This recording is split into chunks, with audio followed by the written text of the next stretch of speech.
Good morning, sports fans. It's 3:48 in Atlanta, Georgia, and I'm inside having a good time while Thabo Cephalosius recuperates from his broken legs. Let me tell you, I've never been accosted by the police. You know why? Because I've never done anything to be accosted by the police.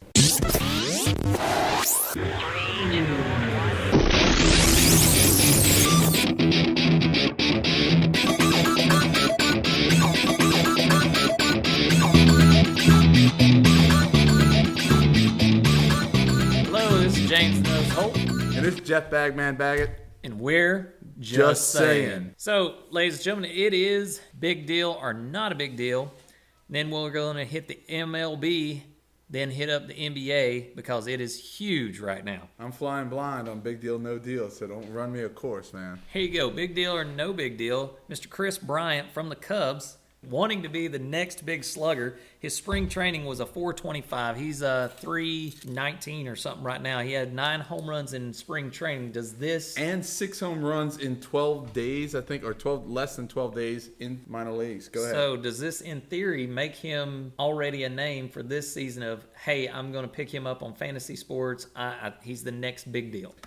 Truthfully, I think a lot of people already picked up Chris Bryant, thinking he was going to be starting for the Cubs. He did look good in spring training. It is the Cubs. The Cubs did pull what I think is a good business move. Everybody sees it as a chicken crap move. But, hey, it's in the Players Association bargaining agreement. If you don't like it, players, get rid of that.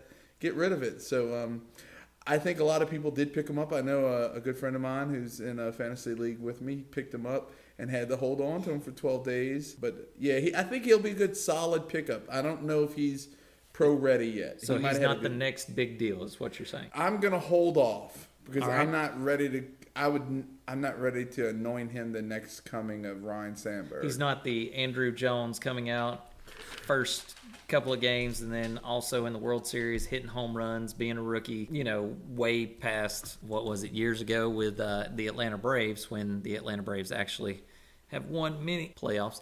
But anyway. Yeah, I mean, I think he's definitely got the tools to be, your next superstar third baseman, whoever you want to say, Ron Say, the Penguin, Mike Schmidt. I think he's got the tools, but let's wait and see if he can figure it out. I see him making a good impact, but let's hold off on the big deal here. How about Giancarlo Stanton becomes Marlins' career home run leader? I saw that and I could not believe it. I mean, they've had some really big, strong home run hitters in Florida/Miami. Gary Sheffield comes to mind. Miguel Cabrera comes to mind. But they're a younger club comparatively to... Oh, yeah. Oh, absolutely. I'm not shocked that they have a new one. I'm just shocked. I guess I'm more shocked that it's Giancarlo Stanton, who is, his tenure doesn't seem like he's been, in the majors for very long. I don't know. How long has it been? 3 years, 4 years, but I guess he's put in his time. Yeah, congratulations for him, and congratulations for anybody who's got him on their fantasy baseball team. That was a good pickup. I think he was the number 4 ranked player. All right, here we go. This is going to hurt you. Big deal, no deal? However you want to deal with this. Everything's a big deal to me. So if we're not going big deal, no big deal, here's one that ticks me off, and I know I would rant on it, and I don't know if the guy's guilty or innocent, but Jameis Winston, being sued by the lady that he may or may not have, but he did go free, was not charged, and now she's suing him in court. Does it hurt his draft choice? I think it probably should hurt his draft choice. I don't think it is going to have. I think people who are committed to him are committed. It's my whole thing. I'm just totally against. I understand civil court, taking somebody to civil court, but the first thing that comes to mind is the O.J. Simpson thing, where he was found not guilty, but yet the Ron Goldman family took him to civil court and won millions of dollars. I just can't see how you can hold anybody responsible for a crime that legally, professional legal people who are experts in the legal field have found him either not guilty found him not guilty or found that there's not enough evidence to prosecute him. I just gripe at things like this, and he may have done it. Yeah. Maybe she has a correct foot to say, hey, Yeah. I need to do this. But to me, it's kind of like, well, now he's going to the NFL. Yeah. And now I can ask for millions. That's what it looks like from my standpoint. And that's what kills me and hurts me. Right. I would have sued him a year ago, if I was hurt. Why didn't she? That's just my point. Well, I think it's put in the process. They wanted to first find out what legal actions were being taken against Gotcha. him. Okay. And then when we all knew he was going to NFL. We all knew he was going to be making millions of dollars, and I'm sure the lawyers have been building their case to present. Which, if he's guilty, I hope they get him. Yeah, we're just seeing that it's coming out. Yeah, and if he is guilty, yes. But the thing is when you look at experts who are in the legal field, see there's not enough evidence to even prosecute him. You're right. I don't like the fact that it doesn't take a unanimous jury. It takes a majority jury. You're right. To do this. And as guilty as he may be, I'm still against that kind of civil lawsuit. And one of the last two things, Peterson reinstated with no restrictions. The NFL hasn't put any restrictions on him, but Roger Goodell made perfectly clear that he still has to face the legal actions of, I think it's Minnesota and Texas, or who I don't know why I'm saying Texas, but he still has to face whatever legal charges may be brought up against him on this. I think it was, I don't know if it was a cowardly act or just a father disciplining their child.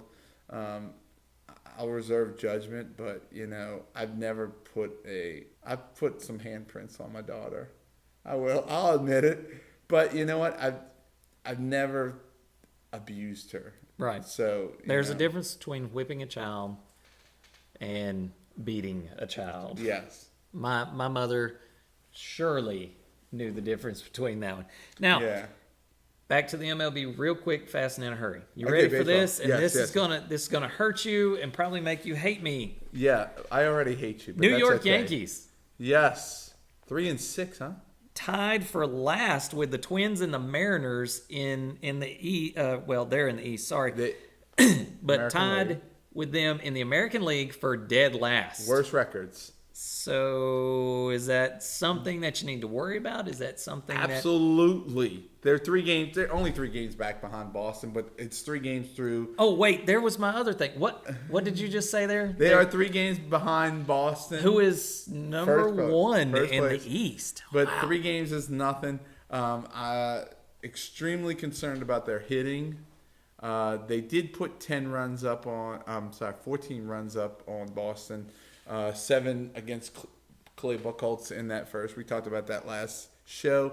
But in saying that, though, really, they're 9 games in. Are you really, really desperate right now? I'm concerned about their hitting, but then I've been concerned about their hitting for 10 years, 12 years. But in those 10 to 12 years, how many have they won? That's the thing. Is like I've noticed. Well, they've got a new hitting coach. They let Kevin Long, the old hitting coach, who I was never impressed with, let him go, and I'm just not. I'm not sure where it's going to end up. I hope they work their hitting out. I hope everything looks good. They are getting hurt left and right. Brett Gardner just is out with a bruised wrist, and that kind of changes things. But Boston's right now 3rd in the National or American League. Sorry, I apologize. Yeah. So you look at American League East, and where are they at there? Don't look at the whole league as a whole, because truthfully, I honestly think only one team's coming out of the East this year. Again, I think you're going to get 2 out of the Central with Detroit and Kansas City. I think that's what you're going to end up with. I don't think 2 teams are coming out of the East. still this got year. what, 100 and something games?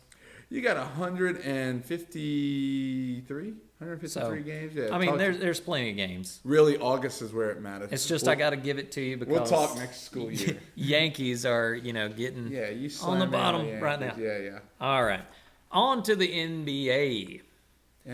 Here's some crazy stats just for you. Crazy stats. LeBron James, in the first round of the playoffs, is better than Michael Jordan, Kobe Bryant, Shaquille O'Neal, Tim Duncan, Larry Bird, Magic Johnson. Statistically, he has an 837, so he's 84% almost of winning. He has 36-7 record in the first round of the playoffs, where Michael Jordan is 31-15, Kobe Bryant with 50-24, Shaq with 45-23, Tim Duncan with 55-24. So he has the biggest record. Larry Bird with 22-8, and then Magic Johnson with 26-6. The person that comes the closest to him in winning percentage is, of course, Magic Johnson with an 813. But again, LeBron James has 2 titles where the closest one to him is Larry Bird with 3. I was going to say, Larry Bird has how many rings? 3. And Magic Johnson has how many rings? 5. And Michael Jordan has how many rings? 6. So it doesn't matter how well you perform as an individual. It's how many titles are you winning? So to you, and it's a great stat for him. He will go down as one of the winningest guys in the first round of the playoffs. How many rings does Tim Duncan have? Tim Duncan has 5. And Kobe Bryant has? 5. And Steve Kerr has? 5. And why am I mentioning Steve Kerr? Steve Kerr was on the team, one of the greatest teams ever, with Scottie Pippen and Michael Jordan. But he's also the coach of? Oh, gosh. Who is he the coach of now? I'm saying the Clippers. There you go. So, LeBron James has got his hands full. Who has Clippers have a great chance this year of actually. No, they don't. You don't think so? No, they don't. Clippers are going against the Spurs, which is a hard. Are you ready to start? Do you want to start this? I'm ready. I've got the lineups right now. You want to start this? Who are you going to pick, though? Let's start with the Western Division. We'll go with the West. Okay. You got number 1 Golden State versus number 8 New Orleans. I'm going Golden State. Of course, you got to go against New Orleans. New Orleans ekes it in on the last day. I'm sorry. Steve Kerr is not the coach of the Clippers. Steve Kerr is the coach of Warriors. Golden State Warriors. Gosh. But here's the thing. He may have 5 rings, but he has never coached in the playoffs. Never coached in the playoff. And no player on the Golden State Warriors roster has played in the NBA Finals. But you've got Steph Curry. But I'm still going with Golden State. Who's got more 3-pointers now, but 77 right in a row. New Orleans is drained, and I won't pick them as long as they're called the Pelicans. Oh, and that's gosh. a personal thing. And my peeps know why. What kind of name is the Pelicans? Sorry, Pelicans is a great baseball team, great AAA baseball team from New Orleans. But now, all right, number 2, Houston versus the number 7 Dallas. The battle of Texas here. Well, Northern Texas, that is. I'm going with Houston. 1 word, 2 words, 1 person, James Harden. James Harden. I'm actually going to go against you here. But wait, Dallas's league best offense has tanked since who came on board? Rajon Rondo. It has tanked. They were top of the league. They're now mid-pack at best. And I know Dallas has the experience. But Mavericks have been there. That's what I was going to say. Dallas has 2001, they have not stopped being in the playoffs since almost 2001. I think almost no years. I think this will be closer than you think. Houston, Dallas, I think will be closer than you think. I think it'll go 7 games. I still think Houston's going to pull it out. Number 3, Clippers versus the Spurs.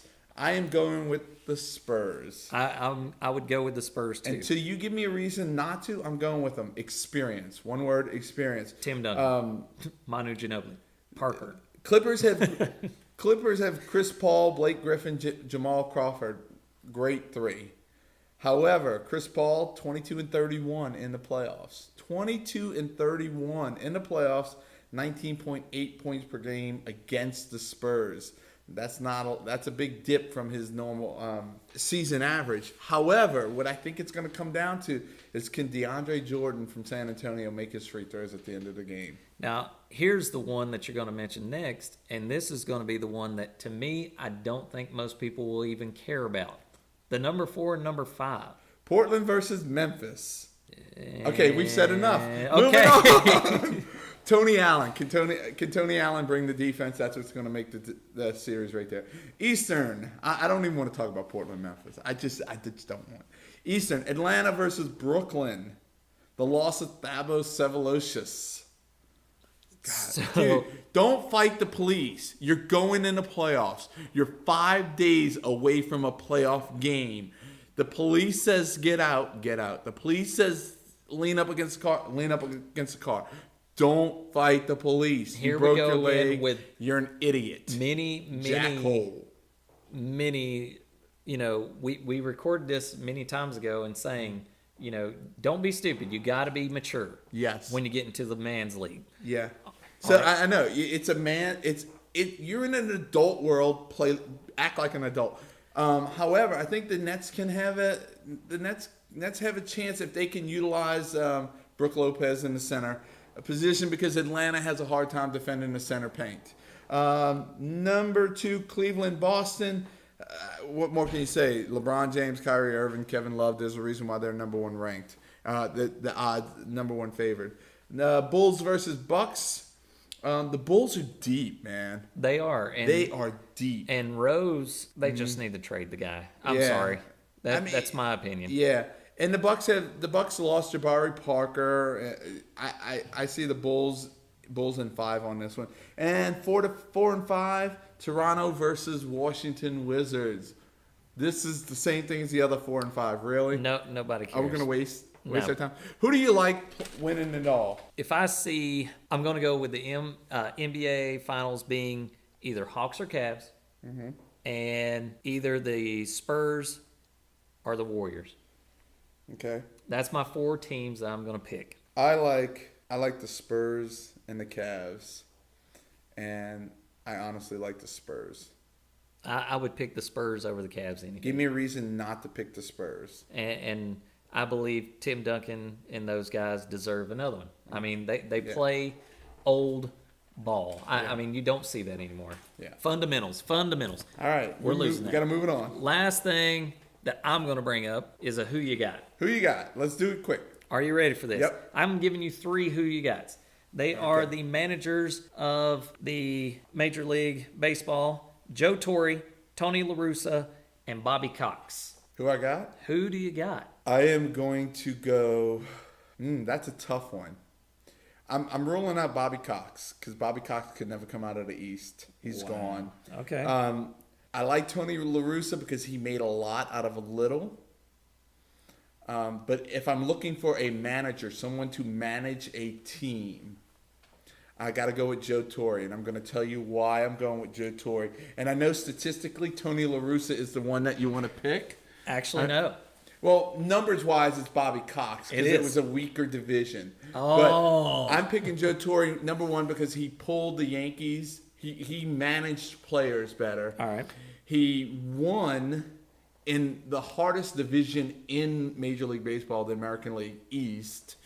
And the reason why I'm picking him over Tony LaRussa is because I think Tony LaRussa was more successful simply because he came out of a weaker division and a weaker league. And it was easier for him to bring those Cardinals from that league, from the division, from that league. And by the time they got to the World Series, they were better prepared and more prepared, more rested, whereas Torre had to fight his way out of the American League. I know the numbers probably say Bobby Cox, Tony LaRussa. Are you ready for this? Bobby Cox, Tony LaRussa, Joe Torre. Bobby Cox is 4-time all with 2,504 wins. And not all with Boston. With Atlanta there. 4-time all. No, not all. But he is 5 out of the top 20 with 556 in his winning career, winning stats-wise. Tony LaRussa with a 536. He's got 2,278 wins. He's 3rd time overall. Your boy Joe Torre is 5th with 2,326 with a 538 winning. So he is higher than Tony LaRussa there.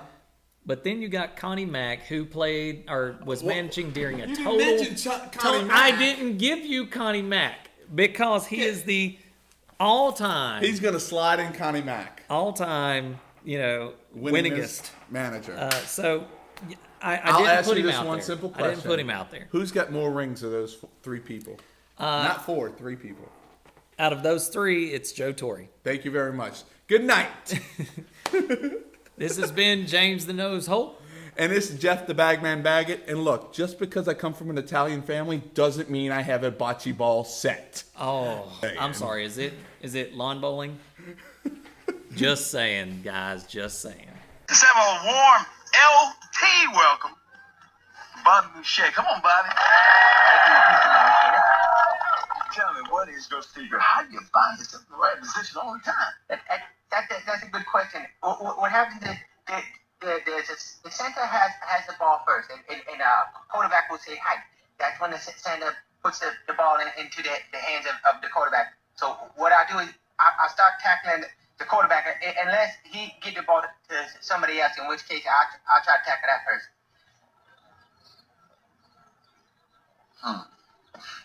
Gentlemen, which brings me to my next point. Don't smoke crack.